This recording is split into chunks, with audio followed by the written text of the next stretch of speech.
Bonjour à toutes et à tous, j'espère que vous avez passé un excellent réveillon de Noël et jour de Noël en famille ou entre amis. Aujourd'hui on se retrouve comme chaque dimanche sur l'eau, je vais essayer de faire une pêche au flotteur si les conditions le permettent. Par contre aujourd'hui, très bonne nouvelle, il n'y a pas de pluie. Je suis vraiment content. Sincèrement, ça fait longtemps que j'étais à la pêche où est-ce qu'il n'y a pas de pluie. Pourvu que ça dure. Hein. Le problème c'est ça, c'est que déjà le week-end dernier ils annonçaient pas, mais au final on en a eu. Hein. Je me suis ramassé des belles averses.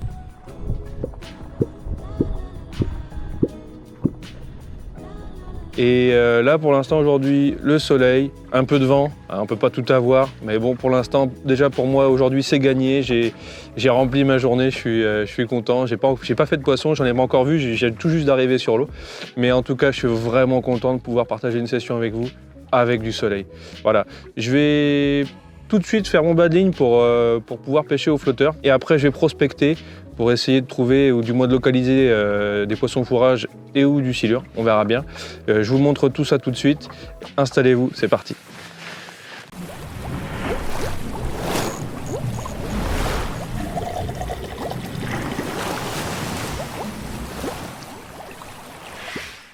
Donc comme à mon habitude, je commence toujours mon bas de ligne par la fin, on va dire. C'est-à-dire je commence toujours par les hameçons, donc du triple, remonter vers le simple, jusqu'en haut pour aller sur la graffe.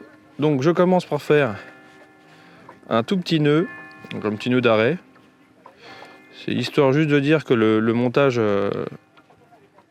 soit propre et que le bout de tresse soit caché correctement derrière les hampes des triples, du triple. Donc je viens de caler là. Je pince ma tresse en deux. Donc c'est un bas de ligne similaire à le bas de ligne que j'utilise aussi pour la pêche à la bouée entre deux eaux. Donc sur une vidéo qu'on a déjà tournée il y a quelques semaines. Donc je viens faire mon nœud sans nœud, hop, calé dessus. J'hésite pas à faire 6-7 tours, pas plus. Il n'y a pas de réel intérêt d'en faire plus, mais un minimum de 4-5 c'est quand même pas mal. Je prends ma longueur.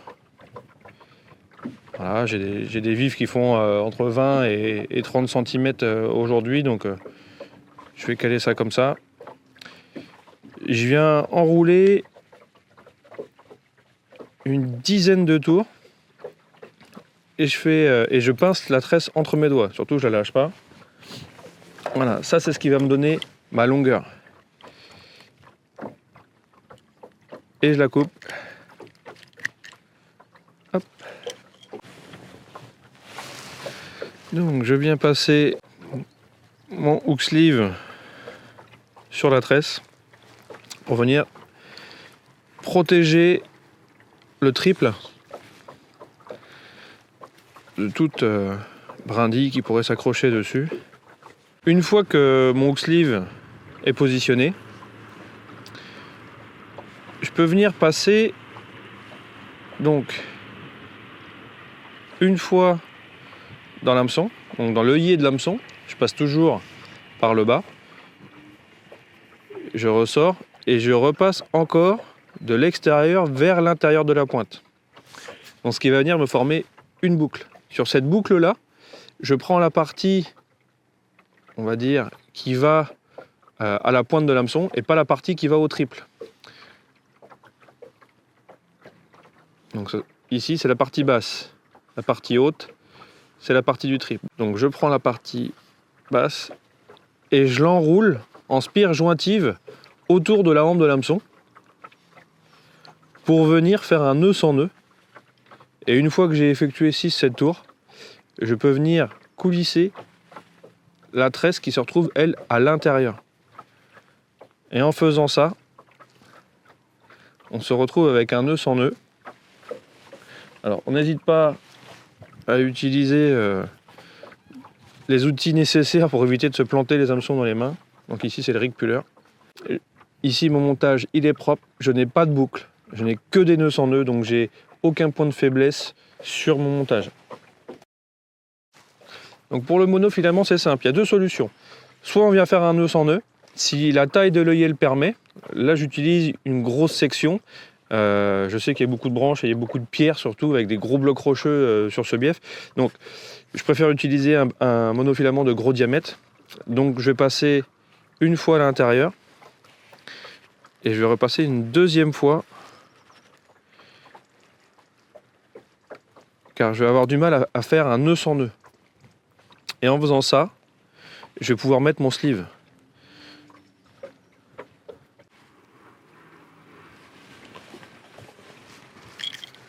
Donc une fois que le sleeve est mis, on n'hésite pas à venir serrer au diamètre indiqué. Donc là, entre 1 mm et 2 mm, je serre fortement. Hop, sur la longueur du triple. Je vais venir couper à 5 mm. Et voilà, là le nœud est terminé. Donc pour venir le finir, je viens mettre un bout de gaine.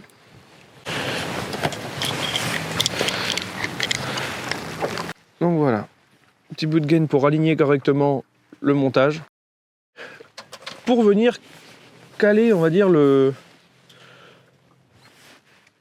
plomb, je viens utiliser des petits bouts de gaine. Alors n'hésite pas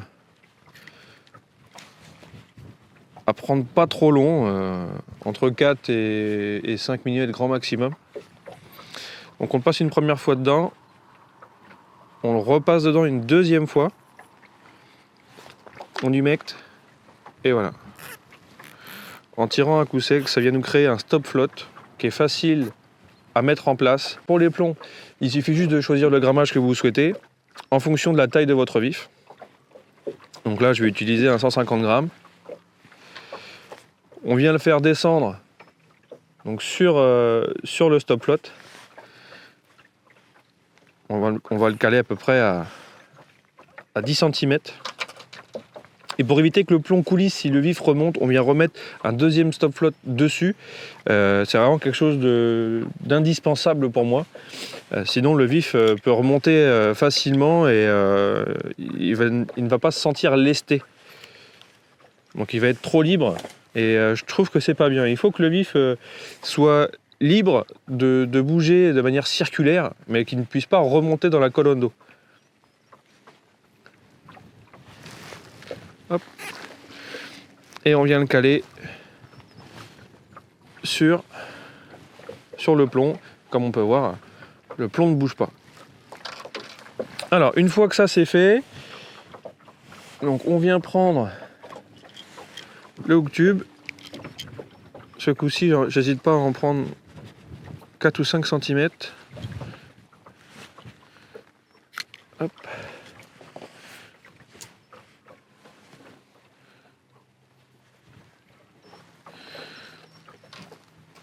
Et là, je viens faire un nœud simple où est-ce que je passe 2 fois à l'intérieur. Donc, ce qui va me créer ce petit nœud amortisseur qu'on a déjà vu dans les précédentes vidéos. Hop. Donc là, j'hésite pas à faire un nœud simple où est-ce que je passe 2 fois à l'intérieur pour créer ce fameux nœud amortisseur qu'on a déjà vu dans les précédentes vidéos. N'hésitez pas à aller faire un tour si vous ne connaissez pas. Je fais le nœud en 8. Et là, je peux couper mon excédent. Alors, je laisse toujours dépasser de 2 cm.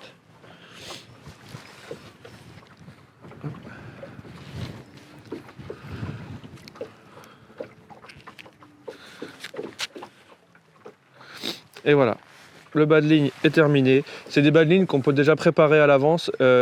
Pour le stockage, il suffit juste de faire des grandes boucles. Voilà. On passe 2 fois à l'intérieur. Le montage est fait. Ça, on vient le mettre dans la rig pocket et ça prend vraiment pas de place et surtout ça s'en mêle pas. C'est quelque chose de très pratique. Et une fois qu'on veut pêcher, on le défait. Voilà. Là, je me retrouve avec un bas de ligne qui fait 1,20 m. C'est amplement suffisant. Et je vais venir le mettre du coup sur sur l'agrafe, la twist lock.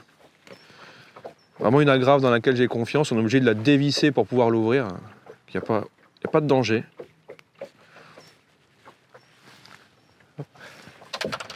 Je passe ça à l'intérieur. Et voilà, le montage est terminé. Donc pour le flotteur, j'hésite pas à venir mettre une perle en dessous. Donc il va venir sur le nœud au niveau de l'émerillon. Et une perle au-dessus. Comme ça, si je rentre la canne dans l'eau, je sais que c'est la perle qui va venir taper sur l'anneau de tête et pas le flotteur, hein, vraiment pour protéger. Et après, j'ai un stop flotte classique sur ma tresse. Donc voilà ce que je peux vous en dire. Je vais essayer de localiser les poissons et si j'arrive à les trouver, on va essayer de faire une dérive et pourquoi pas les pêcher au leurre aussi. On verra bien en fonction de... Allez, c'est parti.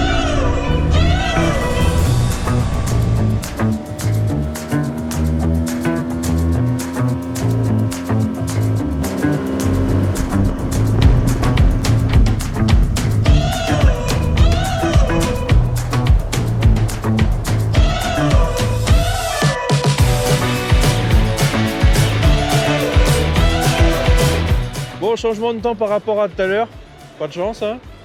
J'irais même dire que c'est étonnant quand même, pour une fois que j'avais du soleil en arrivant et là voilà, gros temps de merde.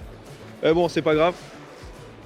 Du coup, je pêche au flotteur depuis tout à l'heure. Là, je suis ancré au moteur électrique et je laisse dériver mon flotteur. J'aime bien le laisser partir, le faire revenir, laisser partir, etc. Je décale le bateau de 2-3 mètres sur le côté et je laisse repartir, etc. Vraiment faire des dérives continuelles. Là pour l'instant ça fait 2 heures que je suis sur ce poste là, j'ai pas mal bougé de gauche à droite en faisant des dérives continuelles comme je vous ai dit et j'ai vu 2-3 poissons à l'écho tout à l'heure, pas des gros mais j'en ai vu et j'arrive pas à les décider. Je pense que je vais pêcher au leurre rapidement, peut-être 10-20 minutes en essayant de déclencher des touches et de toute façon si j'y arrive pas je descendrai plus bas et j'ai vu un gros silure tout à l'heure mais j'ai vu qu'un écho mais un beau pépère, un plus de 2 mètres.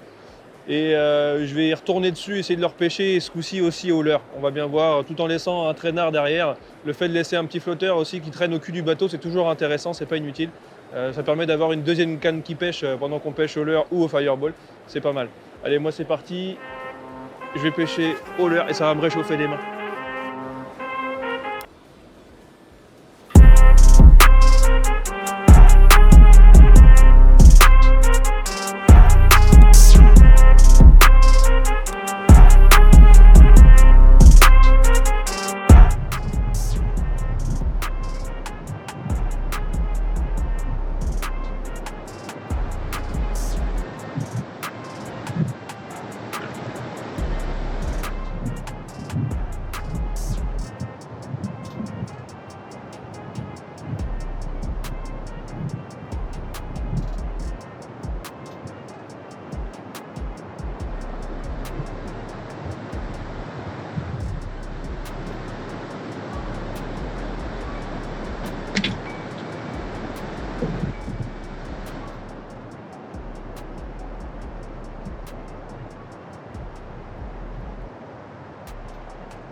Bon.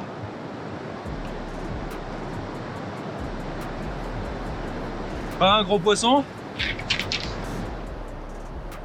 mais il fait plaisir.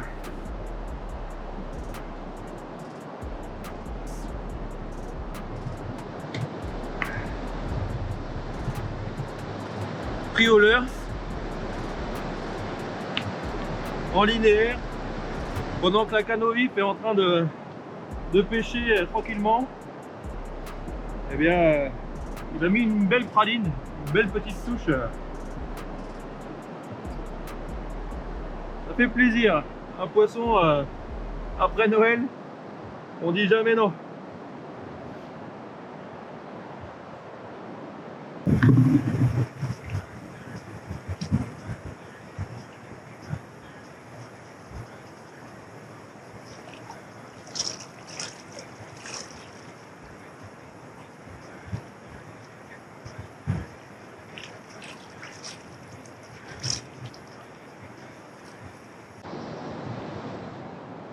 Bon, Oh, c'est pas un gros. Mais cette petite touche au leurre, eh bien, elle fait plaisir. Elle réchauffe. On fait pas que des gros. On fait de tous les poissons, de toute taille. C'est vrai qu'à l'habitude, sur les réseaux sociaux, on montre que les gros. Là, avec YouTube, du coup, ça me permet de vous partager vraiment mes vraies sessions. Hein. Je prends des cacos comme tout le monde, je prends des petits poissons comme tout le monde. Et il n'y a pas de... comment dire, c'est moi qui est la plus grosse, c'est moi qui prends le plus gros, c'est moi qui prends le plus de poissons, faut pêcher comme ça, faut pêcher comme ci. Allez à la pêche, faites-vous plaisir. C'est juste l'essence même de notre passion, quoi. Allez à la pêche. Ce qui s'y passe après, voilà, on a la réussite, on n'a pas la réussite, il fait beau, il fait pas beau, ça c'est pas grave. Le plus important c'est d'aller à la pêche et de prendre du plaisir. Allez, moi je vais continuer.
Donc je viens d'arriver sur un nouveau poste, je vais pêcher toute la bordure qui se trouve derrière moi et j'ai mis un traînard aussi de l'autre côté du bateau, je ne sais pas si vous le voyez, il est juste derrière le moteur. Je vais le laisser dériver et je vais monter moi gentiment, comme ça le traînard se retrouvera sûrement à une quinzaine, 15-20 mètres derrière moi et moi je vais pêcher toute la bordure, il y a un léger calme sur la bordure d'en face, donc je pense que ça peut être intéressant. Et puis ce sera mon dernier poste ici parce que l'heure fatidique commence à arriver et puis c'était Noël donc j'ai envie de passer un peu de temps en famille. Moi je vous dis à dimanche prochain, ce sera la nouvelle année donc je vous souhaite de passer un excellent réveillon. N'hésitez pas à vous abonner, ça me fera vraiment plaisir et surtout le petit like et le commentaire. Je vous dis à la semaine prochaine, ciao.